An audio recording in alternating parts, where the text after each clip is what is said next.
Thanks, John. I'm going to talk today about electronic commerce models of legal education. I'm going to be joined after my presentation of about 30 minutes by Dean Jack Getz, who's Dean of Concord University School of Law, one of the first providers, in fact I think the first virtual law school, and he's going to talk about what Concord are doing that follows on from some of the comments that I'll make. And then we're going to hear from Edwin Eisendrath, who's Vice President of Learning Communities at UNext, another virtual provider of education, although not within the legal environment at the moment, but he can talk about what UNext are doing and what their vision of the future is. I'm going to talk today about electronic commerce models of legal education, but the initial title of my presentation was Dead Professors Walking. But John thought that that was set the wrong tone.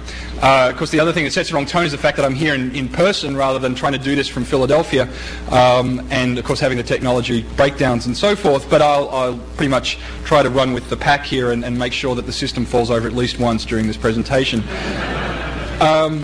I think there is a benefit to face-to-face, and that's one of the things that I'll be talking about today. Most of you don't know me, and so I should introduce myself because many of you will be asking, what the hell is a B-School professor doing talking about legal education? And I've been teaching as a law professor in Australia, England, and America in various forms for about the last 8 years. The grey hair gives it away, you can't see it from this distance. And I have, in fact, taught at an educational institution at a law school which delivered its content primarily by distance education. This was one of the institutions in Australia that I taught at. This was prior to the revolution in distance education that we have today, but I have some experience in delivering the material in that particular form, so I have some interest in this topic and have been doing it for a little bit of time. I also have been dealing with educational technology, or particularly legal educational technology, pretty much all of that time out of my own interest. And I always assumed that I would be safe. I always assumed that my role as a law professor would be pretty much as I first envisaged when I went into law schools. Last year I had a really horrible epiphany at this workshop, the first annual workshop. Which, for those of you who weren't here, was an interesting contrast. There was quite a lot of boosterism about the potential that this educational technology had in transforming for the better the legal educational environment. Specifically, there was talk about better learning on the part of students, better teaching on the part of the professors. The professoriate would be pretty much unchanged. There would always be a role for good teachers, good professors. In fact, there'd be more of a role for it. There was a lot of discussion about the particular types of technologies that would work and what wouldn't.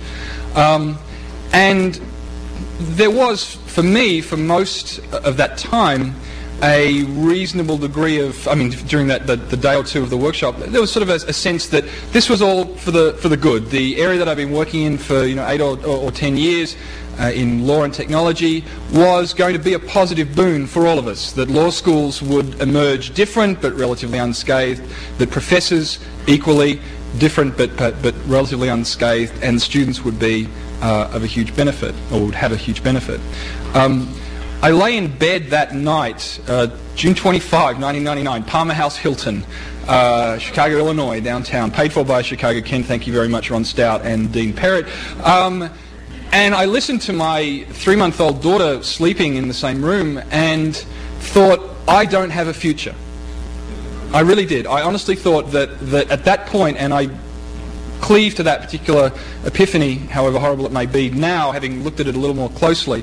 But I honestly believe that many within the institution that we call law schools these days won't survive, that the law schools won't survive, and that the legal professoriate as we know it will not survive, and that the role for many of us as law professors, not Charlie Nesson, but many others, will be significantly reduced. And this came as quite a shock to me compared with the sense that I had of limitless opportunities for myself and for others working in this field. And so I should explain what came to that particular point, or how I came to that particular point. So this is the first iteration of Dead Professors Walking. This was, if you like, the shorthand form of the epiphany that I had a year ago, pretty much to the day. And essentially, it arose as a consequence of two things. Seeing Jack Getz's presentation of Arthur Miller's classes at Concord, and going outside of the boosterism that was occurring within this space here, and talking to other law professors about the changes that were going on within law schools, about the way in which the universities were starting to merge, that were looking at providing these things in different ways, and realizing that we were at an inflection point, that there was a significant change coming upon us as law school professors, technology people, staff and so forth, and that we had better at least be aware of some of the possibilities of what was going to happen over the next 10 to 15 years. And the basic elements can be summarised down to these two features: Arthur Miller and his teaching assistants and the university as conglomerate. And this was not particularly well articulated, at 3 o'clock in the morning as I was listening to my daughter sleep, but these were the two features that seemed to be fairly important. The first was this Arthur Miller and his TAs. And essentially, I asked myself, why would anybody bother to take my classes when they could take Arthur Miller's? Really, when you boil it all down, that's what it comes to. That Arthur Miller has a great deal more brand recognition, for very good reasons, than I do, and that if there was some mechanism by which students could take his classes rather than mine, then they would choose to do so. And if they could do it at a cheaper price and have better educational outcomes as well, then they were probably going to take the Arthur Miller route rather than the Dan Hunter route, and who could blame them? And so what it sort of appeared to me at the time to come down to is Arthur Miller providing the content through streamed lectures, through the sort of things that we've seen with Peter Martin's presentation. So that was the feature of the sort of the content provision that we have within law school. And then a lot of the contextualization, a lot of the what we sometimes refer to as practical legal skills, sometimes refer to as just thinking like a lawyer or teaching people to think like a lawyer and so forth, would be handled by very junior, very ill-paid, but still very good, just out of law school graduates who were teaching the next round coming up for very little money in intensive sessions that occurred at the beginning, for a long weekend in the middle of semester, and then at the end of the semester, as we have just in fact heard from Dean Perrott. And that seemed to me to be a relatively compelling view of how the law school experience was, at least in one form, going to change. This is comparable to what has happened in the Barnes & Noble, HarperCollins, Amazon environment of book publishing, where essentially you see these days no mid-list authors, as they're called. Essentially there'd be no mid-list professors.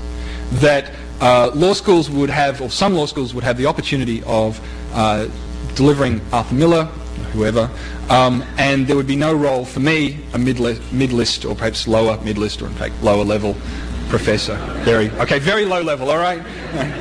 I'm not a professor of legal studies, I'm an assistant professor of legal studies, boy. In any event, so that was the first feature, that I thought that if students could get Arthur Miller, that they would take him. The other element is that the university as conglomerate seemed to me to be a relatively obvious development within the environment that we live in these days. That is, that whether it's Disney University or Harvard University with regional campuses, that the extension of certain relatively small, relatively geographically based universities would inevitably inevitably extend out into geographical environments that it's never previously served before. And that even at the time I was teaching in Australia, I thought, well, if my daughter wanted to go to Harvard University, assuming we can get over the jurisdictional problems and so forth, if she wanted to go to Harvard Law School rather than the law school that I was then teaching at, University of Melbourne Law School, then I would encourage her to do so. She'd be crazy not to, because the Harvard brand behind her name would be of significant benefit to her. And as long as I thought that the educational experience was as good as I could provide at University of Melbourne, then she'd be much better off. And I think that that is, if not an inevitable consequence of what's going of the way in which the market's moving these days, then at least a relatively plausible prediction about what's going to happen. That currently geographically based universities will extend into other markets, into other geographical spheres, and people like Jack Getz's school, UNext and so forth, will come from the other direction, which is, without having any geographical base, will start attracting people from very large, very diverse backgrounds and start undercutting what are essentially regional universities at the moment.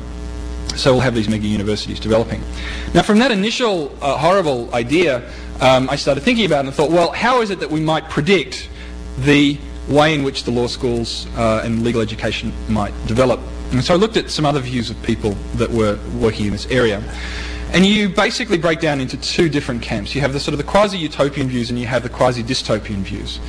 Now the utopian views also breaks down into two different forms. One are the sort of the techno-utopians, the technopians, right, who were, you know, I'm not denigrating their view, they just have a different view to me, which is that the Chicago Kent people, Pettit, Stout, Warner and others, Nick Terry also has recently done something which is going to be published soon, which basically say that law schools should embrace this technology, that it's a very good thing, that if they don't, they'll be left behind.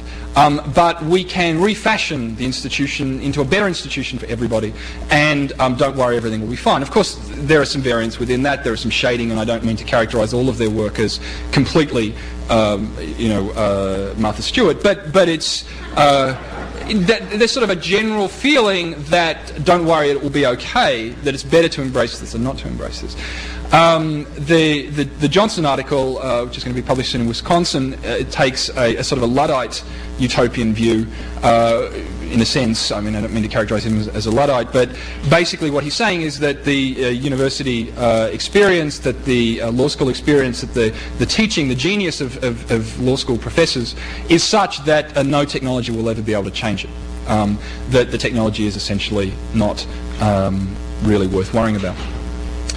This is to be contrasted with Michael Frunken, who at the AALS conference earlier this year gave a slightly scary view of the future, saying that the law school was going to turn into a conference centre, and that, mimicking some of the things that I'm saying, or perhaps I'm mimicking him, indicated that the structure of law schools and the structure of the professoriate would inevitably change for the worse. This leads on from really the seminal piece in this area, and it was mentioned last year but sort of dismissed by one of the presenters. And those who haven't read it, I encourage you to go away and have a look at Eli Noam, Electronics and the Dim Future of the University. It's a 1995 article in Science, and it's remarkably prescient. In it he says that the universities can't survive given the increase in the way in which information is spreading, that the increase in specialisation means that there's a reduction in faculty allegiance to the university, that there is a removal of the need to be at the university in order to do research. The library is no longer centralised and many things are being delivered. This was even in 1995, imagine what it is now. The library is no longer centralised, it's no longer the repository for getting access to information, and research pressures outweigh teaching, coupled with the improved computer networks, instructional design and so forth, and the Broadway cost of a lecture, that currently I worked it out that at University of Pennsylvania my students are paying $60 an hour for the class that I give, which certainly isn't worth it. They'd be much better off going to a Broadway show for that price. But he indicated that this led to a dim future of the physical university. Okay, that the physical university would have to change. Now that's not to say that universities as we know them will completely change, but it means that the structural features are likely to be different. No, so we have all of these different predictions about how universities, how law schools are going to adapt to the way in which this new environment plays out. And so the question is, how do you predict? How do you accurately predict? How do you pick which one of these predictions is going to be the correct one, or at least more plausible than any others? And in order to do that, I started to look at the work of Charles Fine in a book, it's a management book, so I don't want any of you to read it, called Clock Speed. And what he was doing is he was looking at industries that move very slowly. And he was having a hard time predicting what was going to happen to these industries. I think it was steel and a number of others.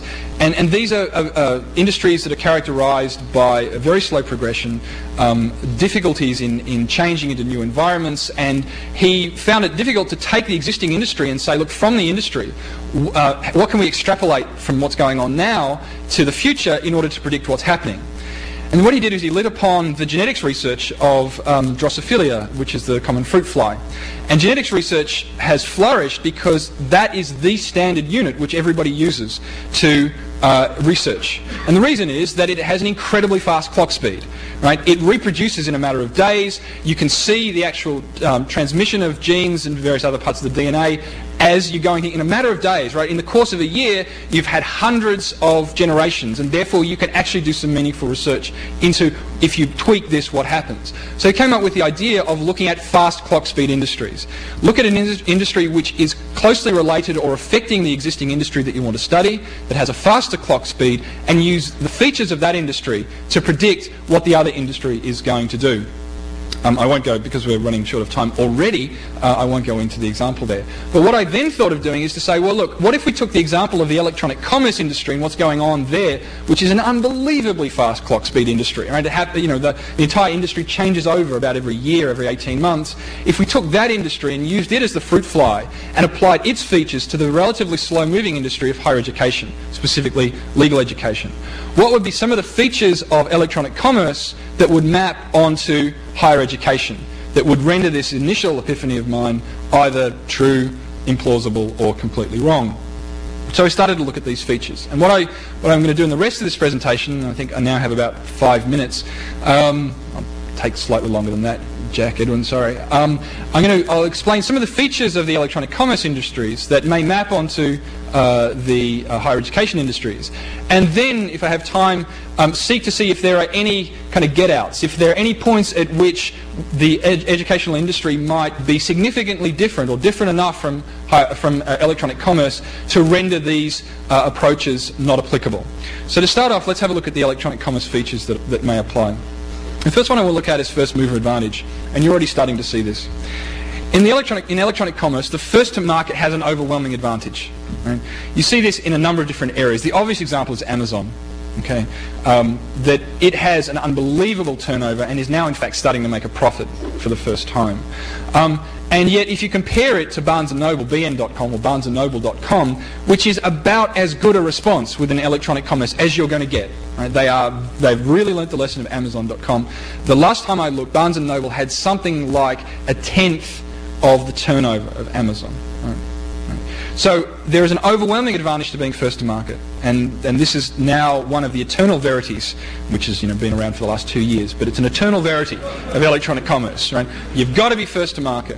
You see this in other areas like the IPO comparisons. Right? The initial IPOs of any quote good idea, like hey, let's sell pet food over the internet, seemed like an excellent idea. Pets.com got there first. Right? Has used its huge IPO. Which it's now currently trading, I think, at about 1/8 of what its IPO was, but we'll leave that aside. But its huge IPO gathers a huge amount of money. It uses that money to market itself incredibly broadly. Everyone's seen the Pets.com sock puppet, I assume. Inspired piece of advertising. Waiting to see the Concord.com pet sock puppet. But you see that there are a whole series of other Pets Co., Petopia, Pet Store, PetSmart.com, and so forth. And all of these have been, underachievers. They've been significantly less worthwhile. That many of the IPOs have tanked, or indeed have just not gone to IPO in the end. That they're struggling by burning money and hoping like hell that the market will change. In fact, Pets.com just bought PetStore.com for essentially nothing. So that's the first element of the first to market feature, the first mover advantage. The second is that the first to market uses their position within the market to leverage into other areas. So Amazon.com is the bookstore. Yeah, right, unless you count the newest edition, which I think was Power Tools. Right? They now sell Power Tools. Has there been any additions? Are they selling houses yet? I mean, Jeff Bezos said that he essentially wants Amazon to sell everything. Right? Look, seriously, I mean, in an article in Wired last week, he said he wants to sell everything in a few years. That's what Amazon is going to do. So you leverage your first mover advantage into other areas. Are we starting to see this, or could we start to see this within higher education, legal higher education? Well, we're about to hear from someone who has the first mover advantage, so I won't steal his thunder. But I know that they're doing really quite well, much better than any of us would have anticipated a year ago. And also you're starting to see other institutions, particularly like Chicago Kent, not going from the virtual into the physical, but moving from the physical into the virtual, and using that as part of their first mover advantage, which leads on to another point that I'll make in a second. I'm running short of time. Let me leave financing out. That's boring. It's important, but boring. You can read it in the article. Another feature that virtual law schools have that existing law schools don't have, that physical law schools don't have, is the opportunity to scale elegantly, or at least relatively elegantly. Electronic commerce sites scale really well, right? You have it's his machine, not mine. Jack, what's going on? We should be plugged in. All right. Can we have a technician to deal with that, please? Okay. Any technician?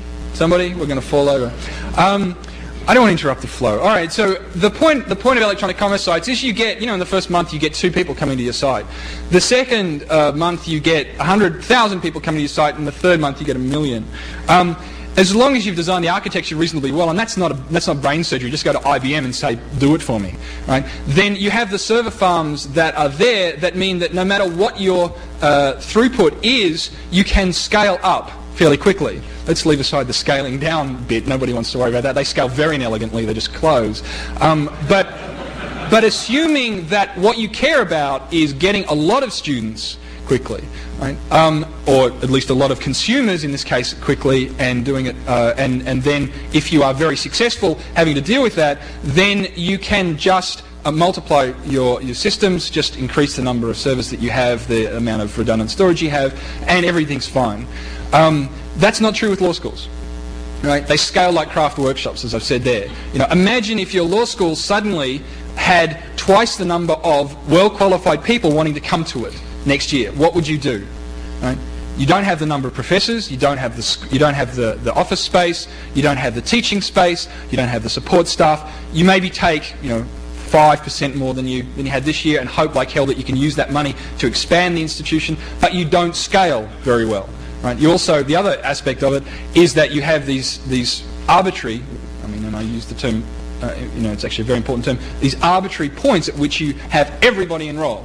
Whereas if you could have people enrolling on having access to the system on an ongoing basis, then you wouldn't have this huge demand on the first day of school tapering off and so forth. So law schools don't scale very well, whereas virtual law schools can do so. Peter Martin has made the point already that he's wanting to modularize, difficult word to say, modularize the stuff that the LII is producing. Right? You can deliver it to one person as easily as you can deliver it to 100,000 people, and you can use this system, the instructional technology that you've built and the instructional design for copyright law in a lot of different ways. You can deliver it in different vehicles and so forth. So scaling at a virtual law school is a hell of a lot easier than scaling within a physical law school, or one even that is a physical one that's trying to become virtual. Another aspect of electronic commerce are revenue models. Electronic commerce sites are amazing in as much as they seem to be able to extract revenue from nowhere. They provide content for free, and yet they seem to be, mostly losing money, but some of them are starting to make money. How do they do this? Basically, the mechanism is multiple revenue streams. You don't put all of your eggs in one basket. You don't have just student tuition or maybe a little bit of endowment as the thing that keeps you afloat. You have advertising, subscription in some cases, personal data sale, cross-licensing, and so forth. Law schools have these two methods of revenue access, student tuition and endowment. Virtual law schools, although we haven't seen that, have the opportunity at least to apply some of these methods, some of these e-commerce methods to the way in which they do business. Now, I'm not suggesting that Jack's institution or any other institution is actually going to, for example, start selling its subscriber base to various providers. Like, I think it would be absolutely unreasonable to assume that. Actually, no, I shouldn't make. I'm going to make the joke. Jack, please forgive me. I think it unreasonable to think that Kaplan might sell their LSAT guide to the members of Concord. Kaplan, of course, owns Concord, right? So, of course, you have the opportunity of using the subscriber base that you have, your student intake, to sell in other ways. Now, I don't want to go into the ethics of that and so forth. All I'm saying is that electronic commerce sites seem to be able to generate multiple revenue streams, whereas existing law schools don't. Another element which is really interesting is the disintermediation of content. Content provision initially was highly intermediated. That is, if you think about a newspaper, it's highly intermediated content. That is, that if you have, if you like the work of particular columnists, name one, your favourite, you have to buy Philadelphia Inquirer, the New York Times, the Chicago Trib in order to get access to that. one of the things that's happened within electronic commerce content sites is a disintermediation of content. So that there has been a mechanism by which you could get access directly to the content that you wanted. You didn't have to buy the whole newspaper. You just took the technology bits from the New York Times or whatever it might be, splitting up the information into more useful, more modular and more directed content than you otherwise have available if you buy the whole newspaper. What's interesting about that is that we initially thought that all content would be completely disintermediated, right? That you would just pick and choose what you wanted. Because that didn't happen, right? We're seeing reaggregation of content in different forms, right? Different types of methods of aggregating the existing content that you particularly want by personalizing. I won't go into it. You can ask me later how that actually works. Law schools are a paradigm example of intermediated content, right? You want to take the course on Internet and Society from Harvard Law School. You've got to go to Harvard. Right? You want to take, God forfend, my electronic commerce law course. You've got to go to Wharton. Right? That doesn't make any sense if you think about the world as picking and choosing amongst the disintermediated content that you want. Is it possible to have a virtual law school that actually starts to re-aggregate this disintermediated content? And the answer, of course, is yes. The Western Governors University has already started to do that. Right? It's aggregating content from a number of different universities. Right? You can take a degree at Western Governors, right, which might be offered from any one of, I think, 12 or 15 different institutions. Take it online, but you take it through Western Governors. So they're like a portal, as they would call themselves. They're aggregating that content. Right? UNext, I'll leave Edwin to talk about. But you're even seeing it in areas that are not obviously a university as such, and in fact not even a private institution, as UNext is, but rather one which has been set up to aggregate content in a different way, and that's Jurist. Right? You've all been, well, I don't know that you all have, but I hope that you're all aware of Bernie Hibbett's site, Jurist, and there was a recent announcement on Jurist for any law professor who wanted to deliver his content, his course, or her course, I'm sorry, in any particular way. Jurist would act as the intermediator for that. That Jurist would start to aggregate this content together. So outside of the university system altogether, Jurist would provide this. And that's really just the first example of what I think is going to be an increasing amount of reaggregation of disintermediated content. The other feature of electronic commerce that is relevant here is this sort of the rise of pure play and the click and mortar institutions. Click and mortar board is my particular one for education. That's trademarked. All right? Actually, it's not trademarked. I'm going out after this and I'm going to trademark it. I'm also going to get clickandmortarboard.com. The difference between, all right, pure play and click and mortar, right? We've all seen it. Amazon.com is pure play, right? It's wholly virtual. It doesn't have any existing sites. It doesn't have any physical sites. I mean, the example of that, Concord, UNext, Jones International University and so forth, completely virtual systems. At the other end, you've got the click and mortar or the brick and click or whatever you want to call them. Sears going into the marketing game over the internet, BarnesandNoble.com and so forth. Okay, these are existing physical distributors going into the electronic commerce space. Are we seeing this already in law schools? Yes, of course, Chicago Kent's at the forefront, but everyone who's doing distance education over the internet, which I imagine is most of the people here, or at least if you're thinking about it, then you are a click and mortar board institution. Right? What are the effects, or what is the benefit of each one of these? I mean, what are the effectiveness of these different types of play? Interestingly, initially we thought that the wholly virtual one was going to be completely the way to go. Then we started to see the click and mortar board working, or click and mortar working reasonably well. And now the received wisdom, which was received as of about 10 o'clock last night and will change by 10 o'clock tomorrow, is that the click and mortar institutions are doomed. For reasons that are really too long to go into. Now, I'm not suggesting that Chicago Kent or any other physical institution is necessarily doomed in going into this, but what is interesting is that Amazon.com and the other pure play electronic commerce sites are now starting to get a lot more respect than they got about 2 months ago. So it'll be interesting to see whether that happens here. The other point, and now I really don't have enough time to deal with it, is branding. And this is absolutely crucial, and I'm not going to spend any time on it, but it's fundamental, and it comes back to the Arthur Miller point. Arthur Miller has a great brand. Right? He's got a much better brand than I do. Harvard has got a better brand than Chicago Kent. better brand than Wharton, and so forth.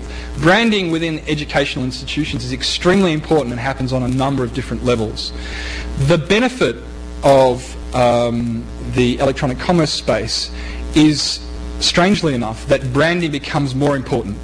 Arvind Rangaswamy, a marketing professor at Pennsylvania State University, I can give you the details if you want it, has done some studies about branding and purchases on peapod.com, which is an online grocer, and found that in fact branding becomes more important within electronic commerce, which makes a lot of sense. Right? You're going to buy a product online that you can't see, you're going to rely in large part upon the brand to give you the imprimatur of quality. The argument against that, the alternative hypothesis, is that we'll just send out our bots to work out which has got the best feature, but no one's really been able to work out a bot that actually can do that. The best that bots can do is compare the price of exactly the same thing. So it's unlikely in the short term that branding is going to be unimportant. So I would urge you to think about the branding of any of the things that you're trying to do. Peter Martin's got a great brand. I wish I had that. The application to law schools. Well, brands within the electronic commerce space are going to be increasingly important. It's interesting that Cornell doesn't want to extend into a purely profitable or just a for-profit distance educational institution because it's got a great brand. Okay, remarkable. Those of us who live and work and have perhaps not as great a brand, danhunter.com is not instantly recognisable, are going to have to find ways of dealing with the differences in branding and the way in which this works. But I'll leave it there. I should note that I have a number of slides here, which I really don't have time to do in deference to the other people here. I have a number of slides that indicate that there are some disconnection points, right? That there are some possibilities for law schools and the legal professoriate that mean that we're not inevitably doomed, okay? But I'm going to leave it there, and if you're interested in those issues, perhaps we can bring it up in question time. I'll now throw it over to Jack Getz. Thanks very much.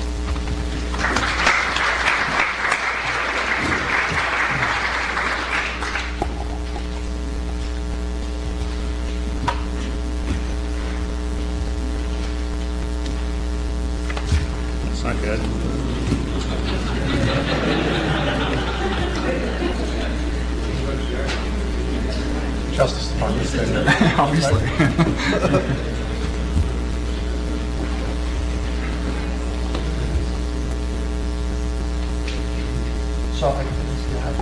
I'm not getting any juice in here.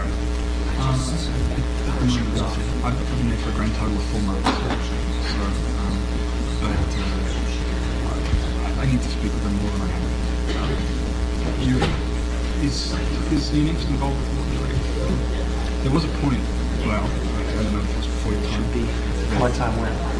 At Unix. Wouldn't be hard. I was there day one. Right. Well, some of the people at Wharton wanted to get into bed with Unix, and it was scotched at the highest level from the previous game. It's unclear what is going to play out in the national level. Actually, I'd like to have a chat with you about it. I'd like to have a chat with you about all of that. Interesting. Yeah. No, I was there for some of those meetings. Oh, really? Very strange.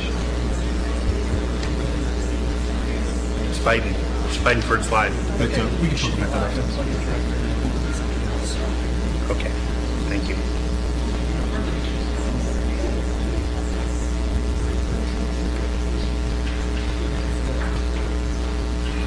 Well, thank you all very much. I'm sorry for the technical difficulties as we get the power supply going. My name's Jack Getz, and I'm the Dean and President of Concord University, and I want to thank, of course, Hank Parrott and Ron Stout and John Mayer for having me back here.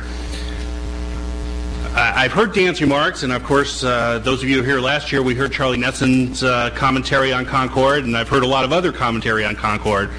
And, there's all sorts of responses at all different levels, except I think my presentation here today is to again remind everybody that we are here to share. I hear those of you out there who say, gee, is this the death of the law school professor? The fact that Concord's around and doing well, et cetera, et cetera. And of course, those of you who have seen Concord should note that it takes more professors to operate Concord than your traditional fixed facility law schools. They just operate in a different environment.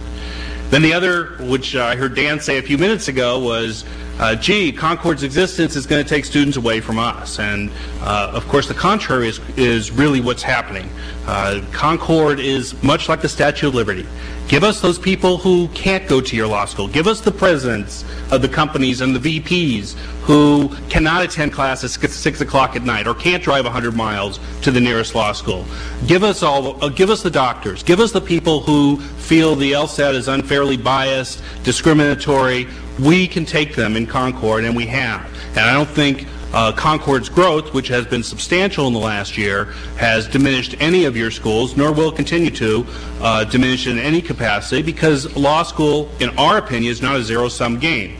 It doesn't mean that more enrollments to Concord means less to you. There's a lot of people in this country, and I would suggest the world, who are interested in legal education, but because of our own trappings, the way we've set up our fixed facilities, currently, they cannot get the legal education they're interested in getting. So that's Concord's role. I know many of you have seen Concord last year at this conference and then at the AALS. I want to just remind everybody, go through some of the basic facts about Concord, and then show you some things that we can share with you that go along with what Dan talked about a little bit, about our clock speed and how we can contribute to the legal educational community in many ways in the way we do our systems. Concord, as I've noted for you, is primarily let me get this up on the screen, it's primarily designed for people for whom law school education was not a possibility before Concord existed, at least not at the level Concord offered it. Who attends Concord? Professionals, executives, doctors, CPAs, engineers, managers, workers in legal and health fields, family caretakers, underserved geographically remote areas. Most of the U.S. population doesn't live within a true commuting distance from a fixed facility law school. We're seeing here in Chicago, there's a lot of law schools around Chicago. D.C., L.A., we can go to the big cities. You move away 20 miles, there are not law schools that service those communities very easily. And so Concord has tapped that resource and has allowed people the opportunity to go to school who didn't have an opportunity before. Diversity, Concord has a very, very diverse student body. Concord commenced instruction in September of '98. We're a 4-year part-time JD program, so it's going to take a while for our students to graduate. As many of you know, both the State Bar of California and the ABA do not have rules that accredit internet education. So we are not accredited by either, which requires our students to go through a process in California where they have to take a state-administered exam at the end of the first year, known as the first-year law student exam, to continue in law school. Therefore, we have to design some of our education, at least, which is a flexibility that we don't have that you have. You don't have to design for a specific exam. We do have to have some instructional design towards passing that exam. We're accredited by a group called the Distance Education Training Council. That's of import to our students, not as much import to the law school community. The Distance Education Training Council is the distance education regulator who can accredit your courses, and by virtue of their accreditation, many company-sponsored tuition reimbursement programs kick in. So, for instance, if you are an employee of Boeing, you can now get tuition reimbursement from Boeing and attend Concord at the same time. That's important to our students. We're approved for veterans benefits. Obviously, for people stationed overseas, Concord is a great way to get a legal education. That's important.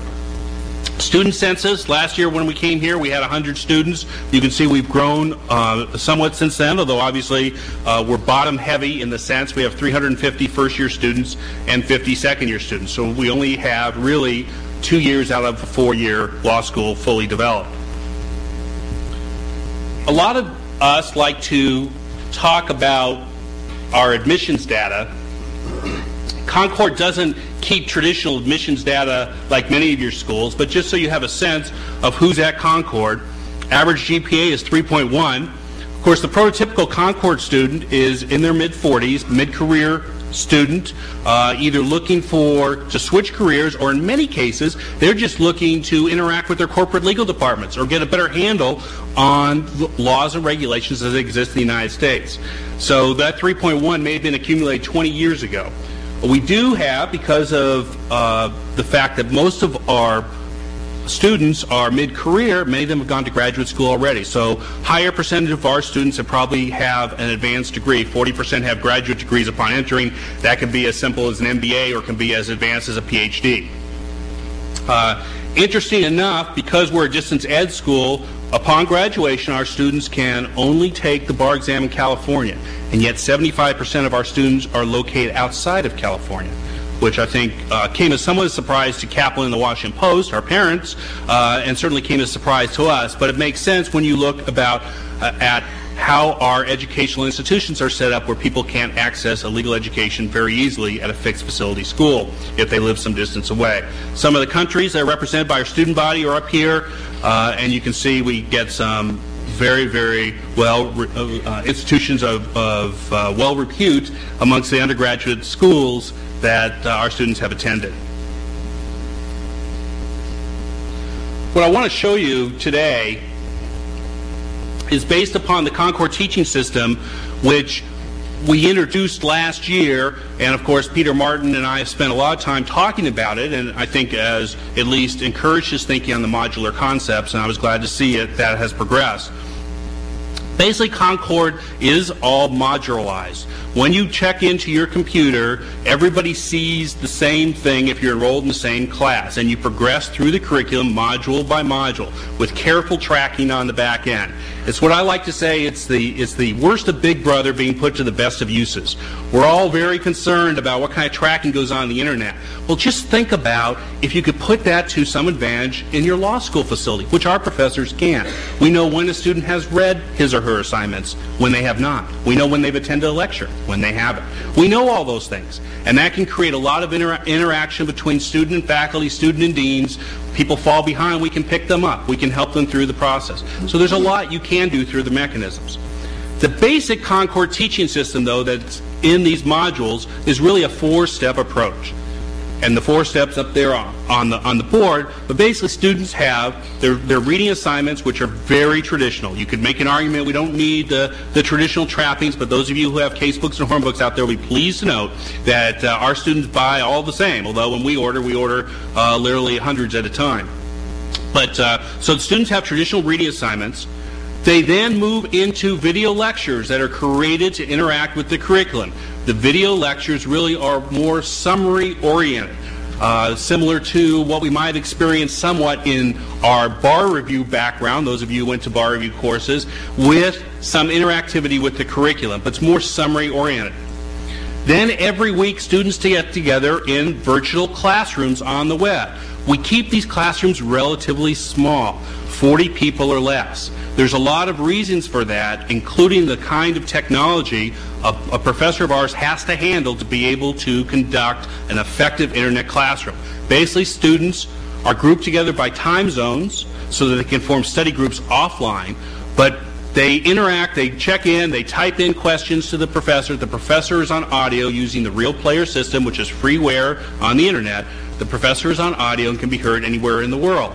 There's a whole skill to conducting those kind of internet classrooms, which we won't get into detail and talk about today, but certainly we demonstrate the AALS, and if your school was interested, we'd be happy to demonstrate for you.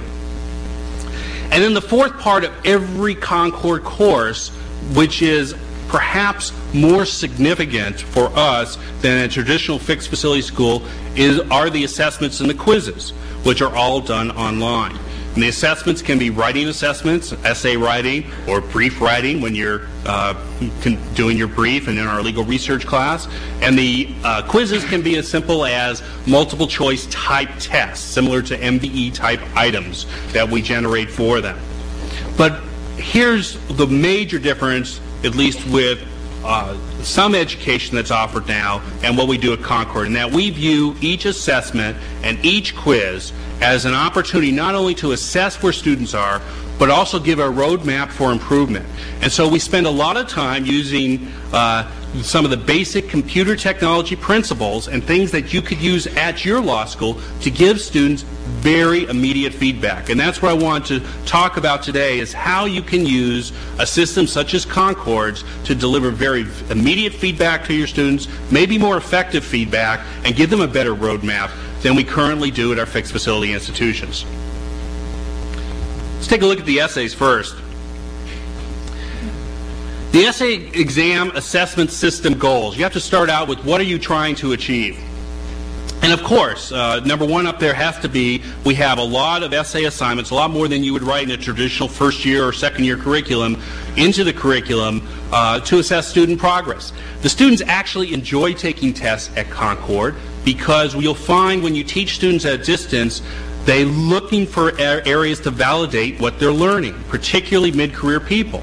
People don't want to be in school not to learn. If they're in school and they paid their money, they want to learn. And so they often look forward to the quizzes and essay assignments as a method of calibrating how much they've learned. It also gives students a lot of practice with writing skills and a roadmap for improvement. Oftentimes the comments our professors will give on essay are as long as the essay itself, because 50% is, yes, an assessment device, but 50% is an instructional tool as well. And part of that, of course, is buried in our mission and our accreditation status. All of our students have to take that first-year law student examination. We have to work to get them ready for that so that they feel their first year in our law school was worthwhile. Now here's where we delve into an area that really has been untapped in fixed facility schools, but is a potential area for collaboration, a potential area that could improve the method of teaching and the methodology of training instructors at fixed facility schools. We literally shoot exams, essay exams, all over the country to assistant professors who are teaching law school somewhere else and are interested in some part-time income, but also potentially interested in teaching at Concord. They're well-versed people, but they're people who may not have great technology skills, as many of you know. I mean, when I go home at night and look at my kids, their technology technique is much above mine. What they learn in school today and what they know is far beyond what I know. And many of us who teach in law schools don't have the technology skills that are really the teenagers are learning today. So a lot of it is training potential professors on technology skills. They get used to it in our system by grading all these assessments. But it also allows us, if you think about it, to improve the methodology of training professorial staff. Essentially, our method of fixed facility schools is, I think, flawed. We interview somebody for a teaching position, we look at their resume, we look at some background, we may check some background, and they're hired. And there's not supervision, there's not training, and there's not methodology. Concord goes away from that system and delves into a system where professors come on board, they're supervised, they're trained both on technology skills and student interaction, and they evolve into professors that can teach online. And the training can go as long as 6 months part-time, but by the time someone gets online and is teaching online at law school, they have effective communication skills that can be used online. So we shoot the exam anywhere in the country. Assistant professor at that point grades the exam. Once the assistant professor grades the exam, they send it back up to the web. It doesn't get delivered back to the student. It sits there on the web, waiting for the supervising professor to look at it. The supervising professor can accept the exam as graded, or they can reject it. Reject may be too strong a word because they may modify it. They can modify the grade, they can modify the comments, they can modify anything. Once they've done modifying it or accepting it, they mark their approval and mark their comments. They send it back into the approval section. We then send it back to the student. At the point in time it's sent back to the student, the assistant professor gets a copy of any modifications that the professor has made. That allows someone to train somebody else thousands of miles away and to calibrate between each other.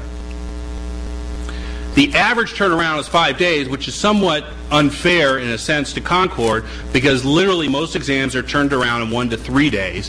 When you add in weekends, the average ends up being about 5 days. So the student on the student end not only gets 2 different people looking at their essay examination, but they also get almost immediate feedback. Tremendous system for the students. It's what we would like to do at lightning speed. Let me show you how that works.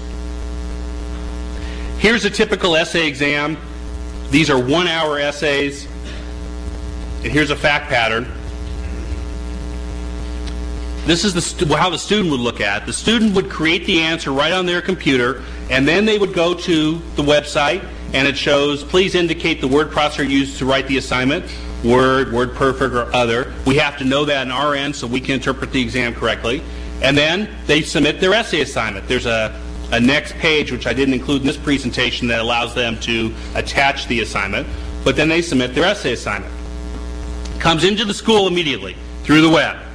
The school administrator has a whole essay report system that they look at. This number 37 shows the total amount of outstanding essays. There's 2 here that need to be forwarded on to different assistant professors across the country. There's 20 that have already been forwarded on that are waiting to be graded, that are in the process of being graded. There's 15 that have been already graded, but waiting for the supervising professor to add his or her comments or accept as is. And then there's 0 here in the return batch. Once it's in the return batch, the school returns it to the student. So literally, the school administrator, once they get the exam in from the student, then just goes on to forward the exams. There's 2 exams to be forwarded. These show which assignments they are. There's preset assistant professors or instructors that the system recognizes because they've been assigned to a different supervising professor. And so they come up automatically. Can our administrator change it? Absolutely. There's a whole scroll down menu here of instructors available at the school. What if someone wanted to take a 2-week or 3-week vacation? What if we wanted to switch somebody to a different subject? We can do all those options. We have all those menu items available as far as training devices. So the administrator at the school then says, I want to forward it to the instructor. So they take this exam, just click the box. They want to forward this exam to Alan Smith. It would go to Professor Smith. Professor Smith, this could all happen in a matter of seconds, now gets an email. And in their personal email it says, Dear Professor Smith, attaches an essay assignment. Identifies the essay assignment, where it is, tells it what format it's in, because it's read it from the student, and it has it as an attachment. So they can download it right there from their email. They don't have to do that now. They can go right to the web and download it from the web. Why would they do that? Well, on the web, of course, in the special assistant professor area are all the model answers.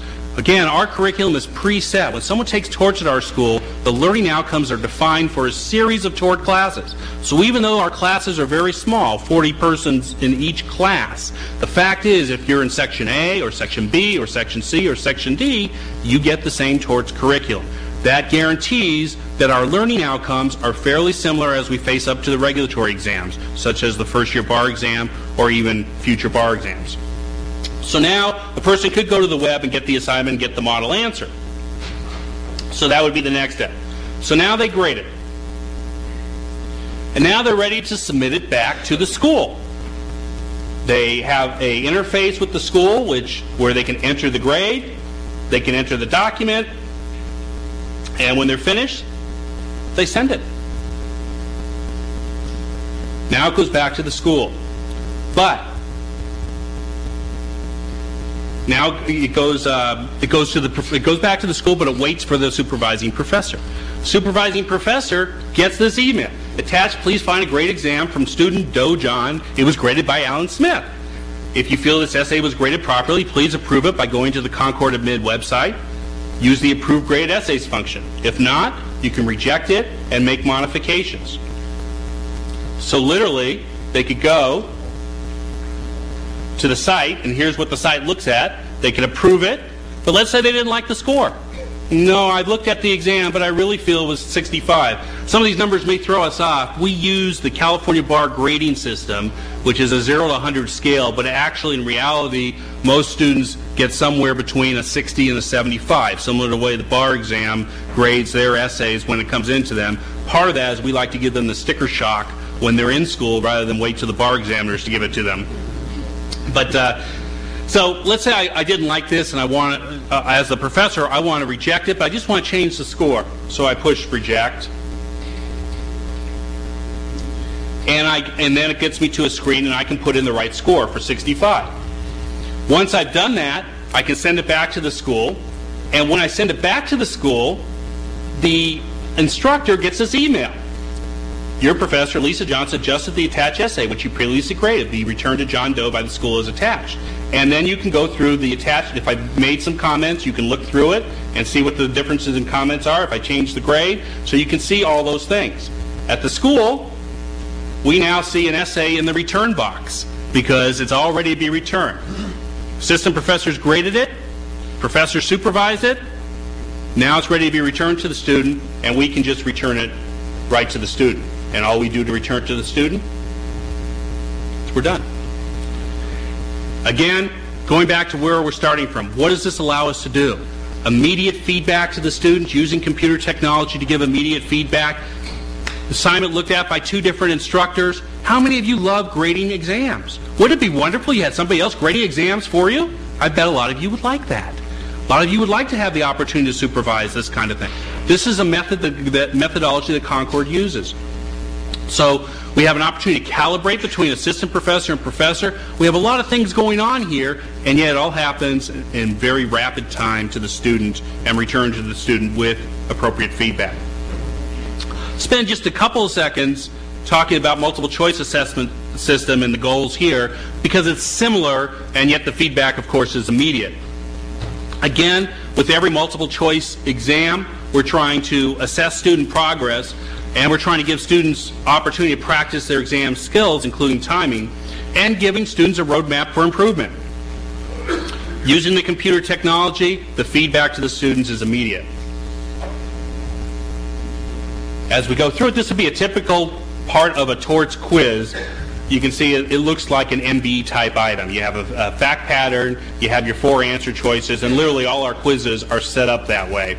The student can take it on the web. As they take it on the web, we're keeping timing for them to develop their exam skills. We're timing how long it takes them to do it. Or they can print it out and they lose the timing device and return it to the web. So they do have their options there. When they get done, they get their time reported back to them. They get percent right, percent wrong. They get a individualized scored answer sheet. But the best part about this is every exam question comes with a model answer, the explanatory answer, and the explanatory answer then at the bottom refers you back to the pages in the textbook that you need to read to get this question right in the future. Obviously, when those of you who author textbooks change your books, we got to go back through the curriculum and change all these citations. But it's real important to us, because if a student doesn't pass a quiz at Concord, we attach 70% as the passing standard. They got to go back and take another quiz to emerge out of that module of study. Now, you don't have to do it that way. That's just the way we do it. So they need the references to go back, read it again, here's another reference. And that's the kind of immediacy of feedback. And obviously, as soon as the student gets done with the exam, they get immediate scoring. They can get that kind of feedback. All of these things can be done, of course, at a fixed facility institution that uses computer technology. So it's not just that a lot of you don't have to buy into the Concord mission. The Concord Statue of Liberty mission is we'll take all your people, your disenfranchised, and we'll put them in our school, and we're happy with that. But assuming you don't buy that mission, and assuming you want to use computer technology with a fixed facility school, there's a lot of things you can use and can do, and perhaps deliver education in a faster and perhaps more detailed feedback manner than we presently do at our fixed facility institutions.